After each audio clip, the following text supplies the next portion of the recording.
In the depths of a frigid February night in 1959, 9 experienced hikers tore their way out of their tent on the slopes of Kholat Syakhl, a mountain in Russia's northern Ural range. They fled into temperatures of -30 degrees Celsius, most of them barefoot, underdressed, and terrified. These were not amateur adventurers. They were skilled mountaineers, led by 23-year-old Igor Dyatlov. They had carefully planned this expedition, aiming to reach Mount Otorten, a peak whose name in the local Mansi language chillingly translates to "Don't go there." What drove them from the safety of their tent that night? What force was so terrifying that it compelled them to risk certain death in the unforgiving Soviet winter? In the days and weeks that followed, searchers would discover a scene of inexplicable tragedy. The bodies of the 9 hikers were found scattered across the mountain slope. Some were nearly naked, some had curious internal injuries, and one was missing her tongue. The Soviet authorities launched an investigation only to abruptly close it, classifying many of the files. In the vacuum of official explanation, theories proliferated. Was it an avalanche, secret weapons testing, a Yeti attack, an alien encounter? More than 6 decades later, the Dyatlov Pass incident remains one of the most perplexing and hotly debated mysteries of the 20th century. It's a story that combines the harsh realities of nature with the shadowy world of Cold War secrecy and just a hint of the supernatural. Join us as we unravel the threads of this enduring enigma, examine the evidence, and explore the theories that attempt to explain what really happened on that cold, dark night in the Ural Mountains. To truly understand the Dyatlov Pass incident, we need to step back in time to 1959 and place ourselves in the heart of the Soviet Union. The year is 1959. The Soviet Union, under the leadership of Nikita Khrushchev, is in the midst of the Cold War. The space race is heating up, with both the US and USSR pushing the boundaries of science and technology. But away from the political tensions and technological rivalries, life for many Soviet citizens revolves around work, study, and, for some, the pursuit of adventure in the vast wilderness that makes up much of the country. Our story unfolds in the northern part of the Ural Mountains, a rugged range that stretches for over 2,500 kilometers, forming a natural boundary between European and Asian Russia. The incident that would soon capture the world's imagination took place on the eastern slopes of Kholat Syakhl, a name that would become synonymous with mystery and tragedy. Kholat Syakhl, in the language of the indigenous Mansi people, means dead mountain. It's a fitting name for this desolate, wind-swept peak that rises to about 1,079 meters, 3,500 feet above sea level. To the Mansi, who have lived in these lands for centuries, this area is steeped in legend and spiritual significance. They believe these mountains to be the domain of powerful spirits, not to be trifled with by mortals. Despite, or perhaps because of this forbidding reputation, the northern Urals had become a popular destination for experienced hikers and skiers. The challenge of conquering these peaks drew adventurers from across the Soviet Union. It was in this context that Igor Dyatlov and his team set out on their fateful expedition. Their goal was to reach Mount Otorten, another peak whose name in Mansi translates ominously to "Don't go there." The group's journey would take them through some of the most remote and challenging terrains in the region. In late January and early February, this area experiences brutal winter conditions, with temperatures plummeting to -30 degrees Celsius or lower, and fierce winds that can disorient even the most experienced trekkers. It was in these harsh, unforgiving conditions that the 9 members of the Dyatlov group would meet their mysterious end. An end that would spark decades of speculation, investigation, and controversy. Today, the area remains much as it was in 1959, remote, beautiful, and dangerously inhospitable. But now, it carries the weight of one of the 20th century's most enduring mysteries. As we delve deeper into the events of those fateful days in February 1959, Keep in mind the historical and geographical context. The isolation, the extreme conditions, and the political climate of the time all play crucial roles in unraveling the mystery of what happened on the slopes of Kholat Syakhl. At the heart of this mystery are 9 young people whose lives and ambitions were cut tragically short. Let's meet the individuals who made up the Dyatlov group. First, there's Igor Dyatlov, the 23-year-old leader of the expedition. A radio engineering student at the Ural Polytechnical Institute, Dyatlov was known for his experience and level-headedness. Friends described him as a born leader with a passion for the outdoors. Yuri Doroshenko and Lyudmila Dubinina, both 21, were also students at the same institute. Yuri was known for his physical strength, while Lyudmila was remembered for her sharp wit and determination. Georgy Krivonyshenko, 24, brought a touch of music to the group. An avid guitarist, he often entertained his fellow hikers around the campfire. Zinaida Kolmogorova, 22, was one of the most experienced hikers in the group. Her friends knew her for her cheerful disposition and organizational skills. Rustem Slobodin, 23, was an economics student with a love for sports. He was one of the fittest members of the team. Nikolai Thibault Brignol, 24, came from a family of French origin. He was studying civil engineering and was known for his intellect. Alexander Kolovatov, 25, was the oldest member of the group. A physics student with a meticulous nature, he was often in charge of the team's equipment. Lastly, there was Semyon Zolotaryov, 38, the most experienced member of the team. Unlike the others, he wasn't a student but a tour guide and World War II veteran. His inclusion in the group was somewhat last minute, replacing another member who couldn't make the trip. These 9 individuals were part of a larger culture of outdoor enthusiasm in the Soviet Union. Hiking and mountaineering were not just hobbies, but seen as ways to build character, demonstrate Soviet ideals of resilience and comradeship, and explore the vast wilderness of their homeland. The group's plan was ambitious but not reckless. They aimed to cover 300 kilometers, 190 miles, on skis over 16 days, traversing through the northern Urals in the harshest part of winter. This was to be the crowning achievement of their skiing careers, earning them their Grade 3 hiking certification, the highest amateur skiing rank in the Soviet Union. From the diaries and photographs recovered after the incident, we can see a group of friends in high spirits, facing the challenges of their journey with determination and good humor. They documented their progress, the beautiful yet forbidding landscape, and moments of camaraderie around the campfire. This photo, taken on February 1st, 1959, is the last known image of the Dyatlov group alive. Little did they know that within hours, they would become the cantor of one of the most enduring mysteries of the 20th century. As we delve deeper into the events that unfolded, remember that at the heart of this mystery are 9 individuals, friends, students, adventurers, whose lives were cut short in circumstances that continue to baffle us to this day. Our story begins on January 23, 1959, when the group of 10 hikers, yes 10, set off from Sverdlovsk, now known as Yekaterinburg, by train. Their destination was the town of Ivdel, a remote outpost in the northern Urals. From there, they would begin their trek to Mount Otorten. On January 27th, they began their ski trek. The mood was high, despite the challenging conditions.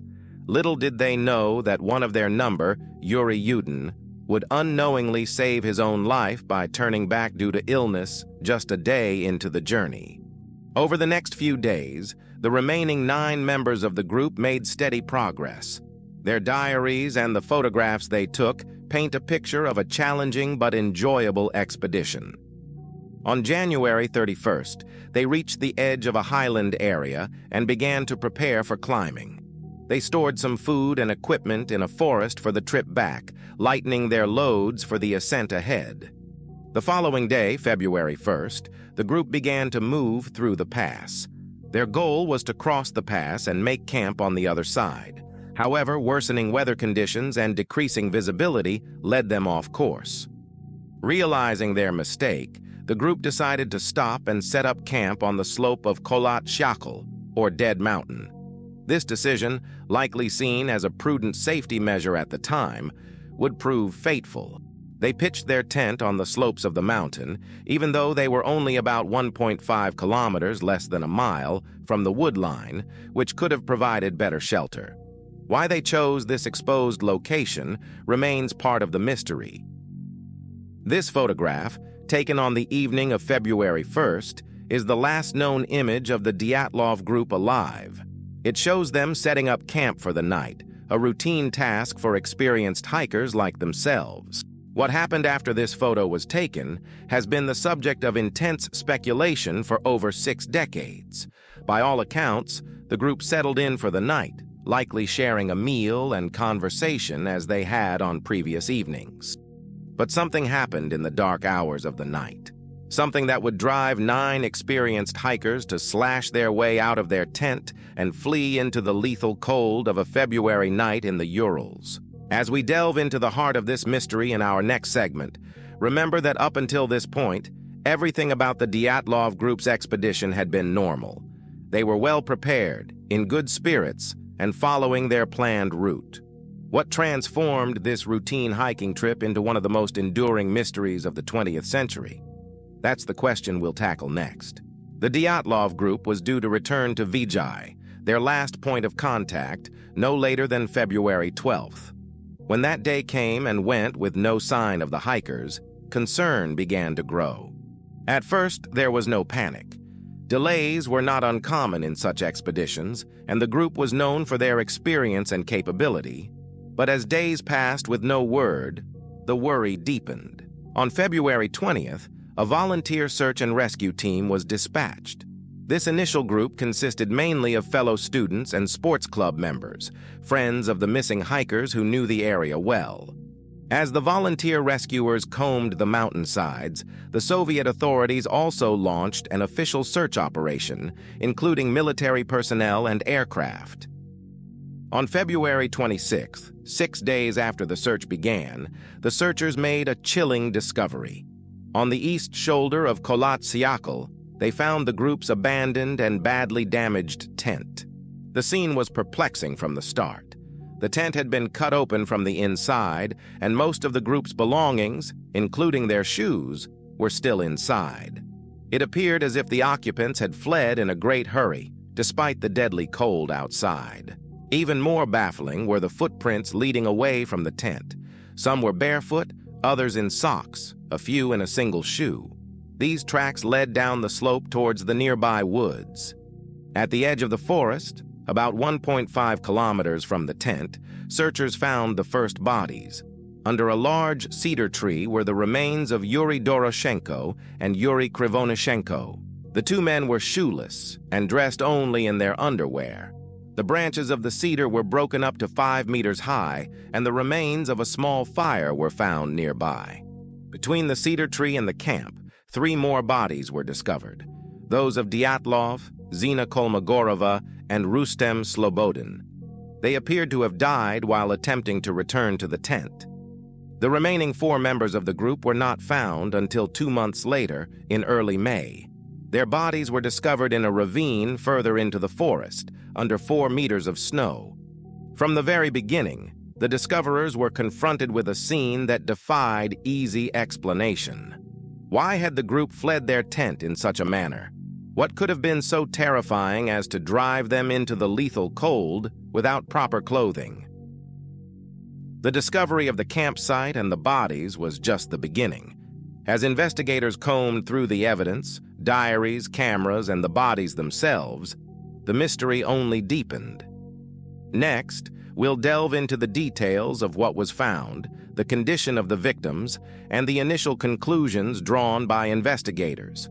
Each new piece of evidence seemed to raise more questions than answers, setting the stage for decades of speculation and mystery.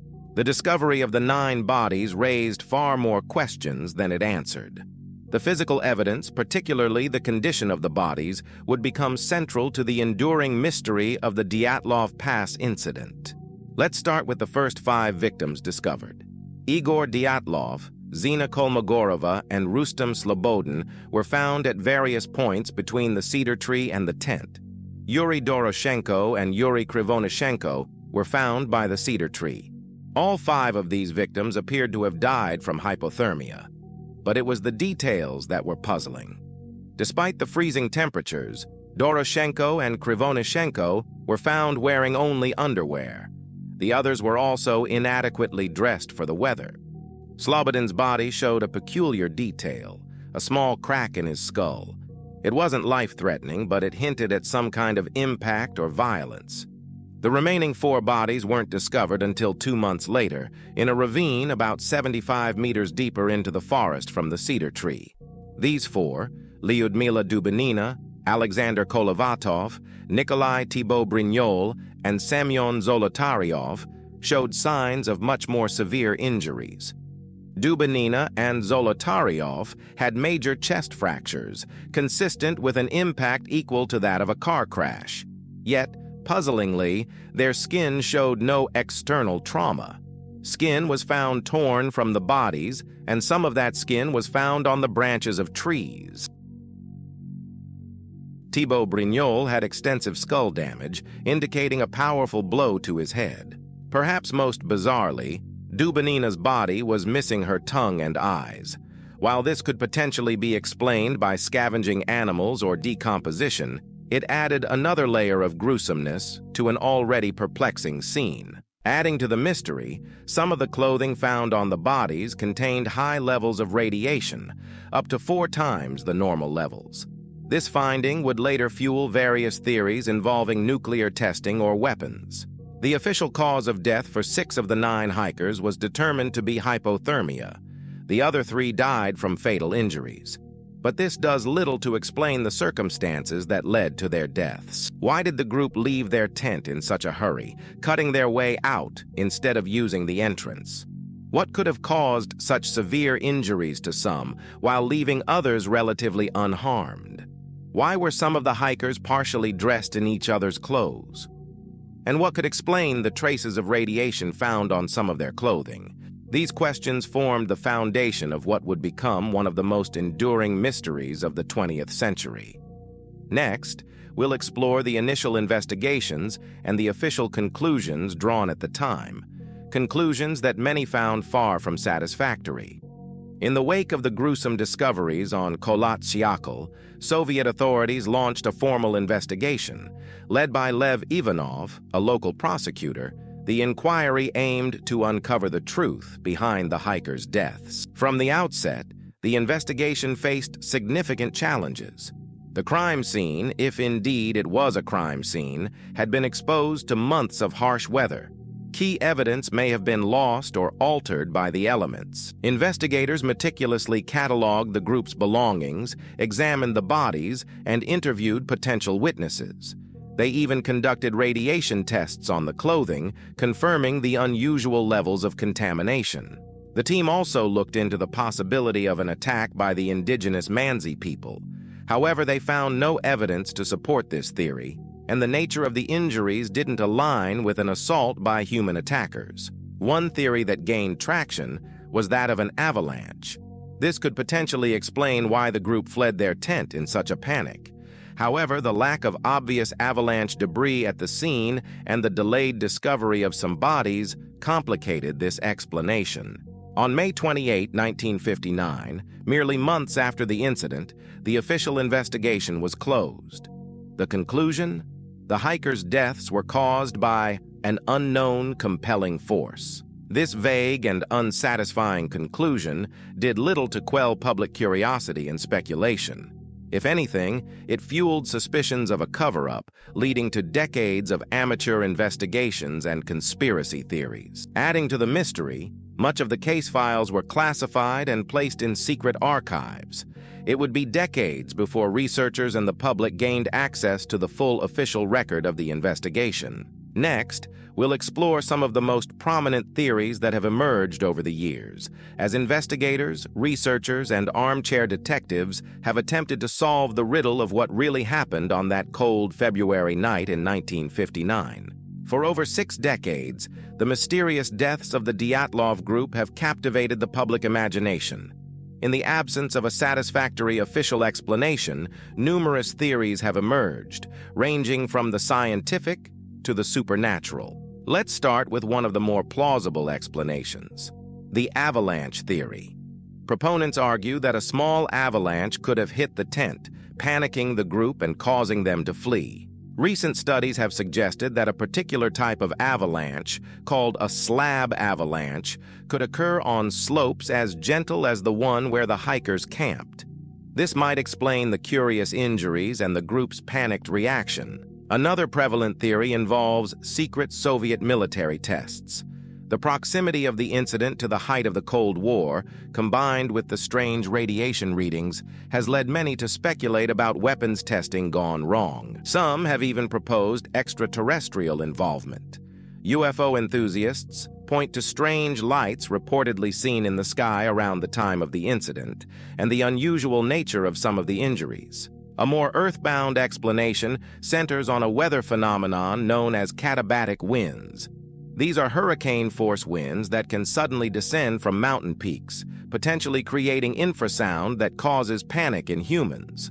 Not all theories stick to the realm of the scientific.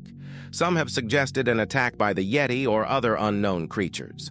While there's no evidence to support this, the extreme nature of the incident has led some to consider extreme explanations.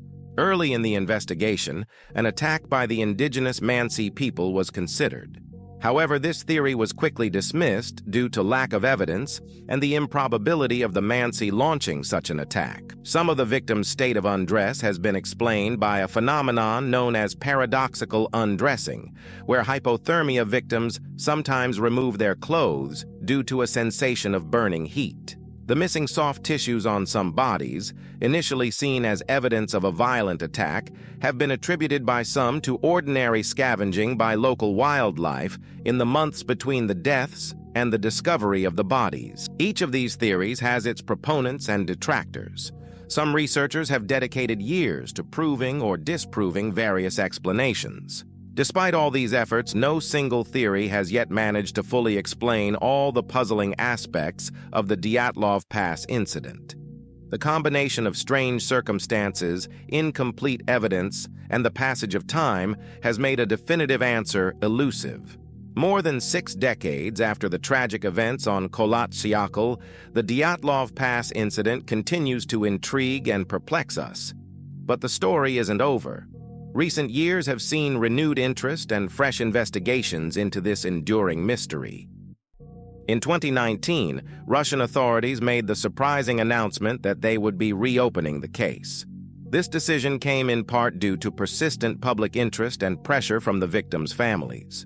In 2021, a team of scientists published a study in the journal Communications, Earth and Environment, proposing that a delayed slab avalanche could explain many aspects of the incident. Using computer simulations, they demonstrated how an unusual type of avalanche could have occurred on the relatively gentle slope. This theory suggests that the hikers might have inadvertently created the conditions for the avalanche by cutting into the snow to set up their tent.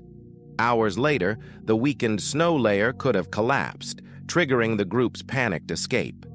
While this explanation addresses many of the puzzling aspects of the case, it doesn't account for all the evidence, such as the radiation found on some clothing.